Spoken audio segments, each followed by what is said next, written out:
जय शिवराय मित्रांनो, आज आहे 27 ऑक्टोबर आणि आज सुद्धा नाशिक, धुळे, जळगाव, नंदुरबार या जिल्ह्यांना परत एकदा पाऊस मुसळधार पद्धतीने काही भागांना होणार आहे। मित्रांनो, सातारा, पुणे आणि सांगली सुद्धा अनेक ठिकाणी हा पाऊस ऍक्टिव्ह असेल। मराठवाड्यामध्ये आणि विदर्भातल्या पूर्वेकडील भागांमध्ये काही प्रमाणात पावसाचा जोर कमी झालेला असेल, पण हा काही प्रमाणात आजच्या दिवसच असेल। इथेही अनेक ठिकाणी स्थानिक वातावरणाचा जोरदार सरी कोसळू शकतात। ढगांचं एकत्रीकरण येऊन संध्याकाळ किंवा दुपारनंतर कोणत्याही क्षणी मराठवाड्यात सुद्धा हा समावेश आहे। यामध्ये मराठवाड्यामध्ये बघितलं आपण तर जालन्यात तुरळक ठिकाणी, नांदेड मोजक्या ठिकाणी, बीड जिल्ह्यातल्या पश्चिमेकडील कडाष्टी, अहिल्यानगर, संगमनेर, कोपरगाव या भागांचा समावेश आहे। बंगालच्या उपसागरातला लो प्रेशर आता पुढे येत्या 24 तासामध्ये कोकण किनारपट्टी जी काही पूर्वेकडील आहे तिथे धडकणार आहे। त्यानंतर त्याचा प्रभाव तेलंगणामध्ये आज कोणत्याही टायमिंगला धडक देतोय आणि त्यानंतर उद्या 28 ऑक्टोबरला सुद्धा हा पाऊस ऍक्टिव्ह होणार आहे। त्यामध्ये नांदेड, परभणी, हिंगोली, यवतमाळ, चंद्रपूर, गोंदिया, भंडारा, वाशिमचा आणि अकोल्याचा काही भागांचा समावेश या 28 तारखेला असणार आहे। 28 तारखेबरोबरच 29 तारीख सुद्धा चांगलीच पावसाला बळ देणार असेल, पण 28 तारखेचा पाऊस हा सांगली, सातारासह अहिल्यानगर, छत्रपती संभाजीनगरमध्ये मध्यम ते दमदार स्वरूपाचा होईल। त्यानंतर यवतमाळ तसेच नागपूर, चंद्रपूर, गोंदियामध्ये मध्यरात्रीपर्यंत उद्या सुद्धा काही ठिकाणी पाऊस होईल। बुधवार तारीख ही मोठी असणार आहे। बुधवारी अनेक ठिकाणी पाऊस असणार आहे। त्यामध्ये जळगाव तर आहेच, बुलढाणा मुसळधार काही ठिकाणी, अकोला सुद्धा बऱ्याच ठिकाणी, अमरावती काही ठिकाणी, तर नांदेड, यवतमाळ आणि हिंगोली, वाशिमसह बऱ्याच ठिकाणी मुसळधारीचा इशारा आहे। हा पाऊस व्याप्तीच्या बाबतीत जास्त प्रमाणात राहणार आहे। बुलढाणा, अकोला, अमरावती, जालना जिल्हा, त्यानंतर परभणी, नांदेड, हिंगोली, त्याचबरोबर यवतमाळ, पुणा, चंद्रपूर म्हणजे पूर्व विदर्भातले सगळे जिल्हे आलेत।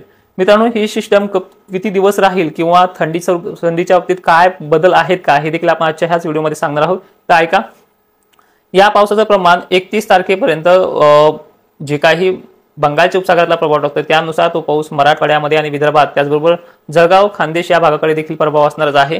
त्यानंतर ही परिस्थिती 1-2 दिवसासाठी परत कमी झाल्यासारखी वाटेल, पण एवढीही कमी नाही। त्यामध्ये दक्षिण सोलापूर, कोल्हापूर ह्या भागाचा समावेश असेल। ती तारीख गुरुवारची आहे। नागपूर वगैरे भागात तर पाऊस त्या दिवशी सुद्धा असणार आहे, गुरुवारी म्हणजे 30 तारखेला। मित्रांनो, 2 आणि 1-2 तारखेच्या दरम्यान वातावरण पुन्हा एकदा बंगालच्याच उपसागरातल्या दुसऱ्या किंवा तिसऱ्या म्हणूयात आपण, ही जे काही मोक्ष आहे या वादळाच्या नंतर दुसरे एक चक्रीवादळ तयार होणार आहे। ते 2 आणि 3 नोव्हेंबरच्या सुरुवातीला असणार आहे। त्यामुळे त्या दिवशी सुद्धा मराठवाड्यामध्ये, दक्षिण महाराष्ट्रात आणि विदर्भातल्या अनेक भागांमध्ये तो पाऊस सुद्धा ऍक्टिव्ह होणार आहे। आता थंडी संदर्भात जाणून घेऊयात। थंडीच्या बाबतीत जर थोडक्यात जर सांगायचं झालं तर 1, 6 आणि 7 नोव्हेंबरचा मुहूर्त मराठवाडा, पूर्व विदर्भ, विदर्भात, खानदेशात जाणवण्याचा अंदाज आहे।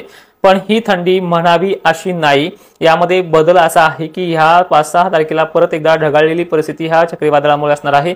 जरी मराठवाड्यातल्या आणि दक्षिणी महाराष्ट्रात हा जरी पाऊस असला तरी ह्या पावसाचे प्रकार कसे राहतील हे तुम्हाला सुद्धा माहित आहे। तर त्यानंतर ही थंडी जरा दीर्घकाळ चांगल्या पद्धतीने चालण्याचा अंदाज आहे, पण थंडीमध्ये सकाळ आणि संध्याकाळचाच बदल असेल।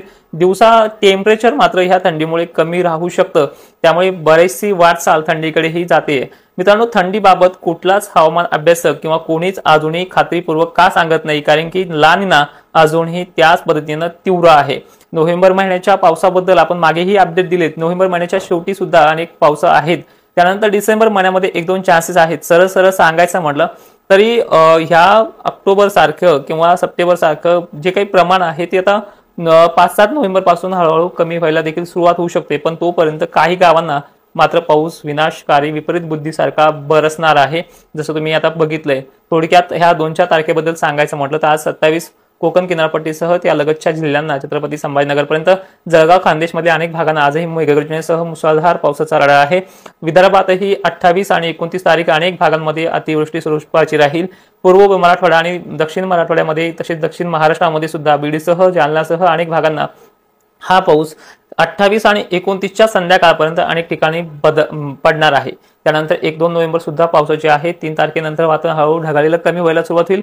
5-6 तारखेनंतर वातावरण थोडं कमी होईल आणि 6 ते 7 नोव्हेंबरच्या दरम्यान वातावरण थंडीला सुरुवात करणार आहे। पण थंडी म्हणावी अशी किंवा चांगल्या पद्धतीची मॉडेलनुसार स्पष्ट दिसत नाही। व्हिडिओमध्ये अजून काही तुमचे प्रश्न असतील तर कमेंटमध्ये नक्की कळवा। जय शिवराय, धन्यवाद।